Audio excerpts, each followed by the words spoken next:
Bismillahirrahmanirrahim. Assalamualaikum warahmatullahi wabarakatuh. Alhamdulillah, wassalatu wassalamu ala rasulillah wa ala alihi wa sahbihi wa man tabi'ahu wa walah.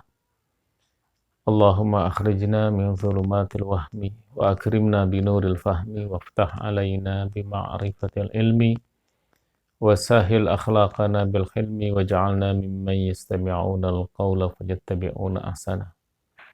Allahumma zidna ilman nafi'a warzuqna fahman wasi'a. Allahu ghayatuna wal ikhlasu mabda'una wal islahu sabiluna wal mahabbatu syiaruna. Amma ba'du. Saudaraku sekalian, alhamdulillah hari ini kita masih diberikan kesempatan oleh Allah Subhanahu wa taala untuk menambah berbagai kebaikan dan memohon ampun atas semua kesalahan yang kita lakukan. Mudah-mudahan dalam sisa umur yang Allah berikan kepada kita, Allah mengampuni seluruh dosa kita dan menerima seluruh kebaikan-kebaikan kita. Amin ya Allah ya Rabbal Alamin. Saudaraku sekalian, insyaallah kita akan memulai kajian kitab Al-Hikam karya Syekh Ibnu Athaillah As-Sakandari. Mudah-mudahan kajian ini bermanfaat untuk kita semua, juga manfaatnya sampai kepada Syekh penulis, Syekh Ibnu Athaillah As-Sakandari. Amin ya Allah ya Rabbal Alamin. Hikmah pertama dari kitab Al-Hikam, Ibnu Athaillah As-Sakandari berkata, min alamatil i'timadi 'alal amal nuqsanur raja inda wujudiz zalal. Di antara tanda bersandarnya pada amal adalah berkurangnya harapan ketika menemui kegagalan atau kesalahan. Seharusnya Allah lah yang menjadi tempat sandaran kita. Hanya Allah, tidak ada yang lain. Allahus Samad, Allah tempat bergantung segala sesuatu. Tetapi seringkali kita bersandar, baik sengaja maupun tidak sengaja. Karena itu, orang yang bersandar kepada amal, efeknya itu, kata Ibnu Athaillah, dia akan putus asa bila menemui kesalahan. Hadirin rahimakumullah, apa itu amal?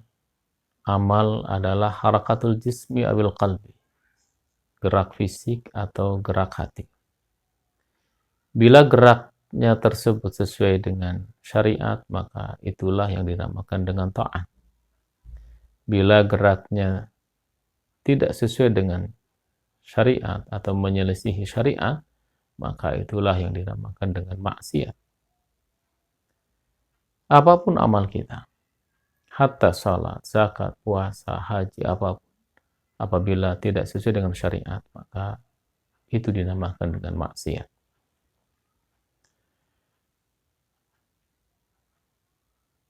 Amal taat itu terbagi 3. Menurut Syekh Ahmad bin Muhammad, penulis kitab Iqadul Himam Syarah Al-Hikam. Kata beliau, ada 3 jenis amal taat itu. Yang pertama adalah amal syariah. Yang kedua adalah amalul tariqah. Dan yang ketiga adalah amalul haqiqah. Amalul syariah fungsinya adalah untuk membersihkan raga kita, membersihkan jawarih kita, membersihkan mata kita, pendengaran kita, lisan kita, tangan kaki kita. Tentu dari berbagai maksiat yang dilakukannya. Jadi untuk memperbaiki raga kita, maka kita harus melaksanakan amal syariah. Sementara amal tariqah fungsinya adalah untuk membersihkan hati kita. Bagaimana hati kita jadi semakin yakin pada Allah, menjadi tumaknina atas seluruh keputusan Allah, ridha dengan seluruh takdir Allah yang menimpa kita. Nah, itu kerjaannya amal tariqah. Dan yang ketiga adalah amal haqiqah, fungsinya untuk membersihkan roh kita. Kita tidak mungkin bisa langsung ke amalul haqiqah kalau belum selesai di amal tariqah. Dan kita tidak akan sampai di amal tariqah kalau amal syariah kita bermasalah. Apa itu amal syariah? Tadi disampaikan fungsinya adalah untuk membersihkan raga kita. Nah, jenis amalnya itu sangat banyak. Tetapi intinya ada 3. Yang pertama adalah taubat. Yang kedua adalah takwa. Yang ketiga adalah istiqamah. Jadi kalau kita ingin raga kita baik, maka kita harus memperbanyak taubat, memperbaiki takwa kita, serta memperbaiki istiqomah kita. Taubat bukan hanya dari hal-hal yang diharamkan Allah, tetapi kita taubat dari amalan yang tidak pantas kita lakukan. Bahkan bisa jadi kita bertaubat dari amalan sunnah yang tidak kita kerjakan. Tidak salat qabliyah ba'diyah itu tidak berdosa. Tidak duha itu tidak berdosa. Tidak tarawih itu tidak berdosa. Tidak tahajud itu tidak berdosa. Tidak tilawah Quran itu tidak berdosa. Tetapi bagi orang yang ingin memperbaiki raganya, maka dia harus bertobat dari amalan-amalan tadi yang tidak kita kerjakan. Rukun tobat itu yang pertama adalah an-nadam, penyesalan. Menyesal atas semua kesalahan yang pernah kita lakukan. An-nadam huwa taubah. Penyesalan itu adalah taubat. Yang kedua adalah al-iqla'.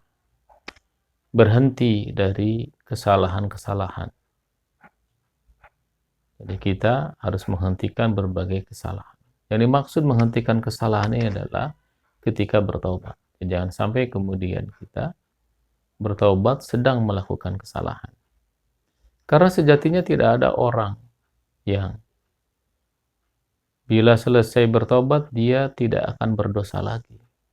Dia akan mengulang terus kesalahannya. Tetapi yang diperintahkan Allah itu bertobat itu adalah tidak mengerjakan maksiat ketika sedang bertobat. Al-iqlah. Yang ketiga adalah tidak merencanakan perbuatan dosa. Yang dimaksud dengan tidak merencanakan perbuatan dosa itu, yaitu ketika kita sedang bertobat, jangan sampai kita membuat rencana melakukan kesalahan lagi. Dan yang keempat adalah mengganti. Jadi kalau kita punya hutang kepada Allah, tidak cukup dengan istighfar, maka gantilah. Kita tidak bayar zakat, gantilah.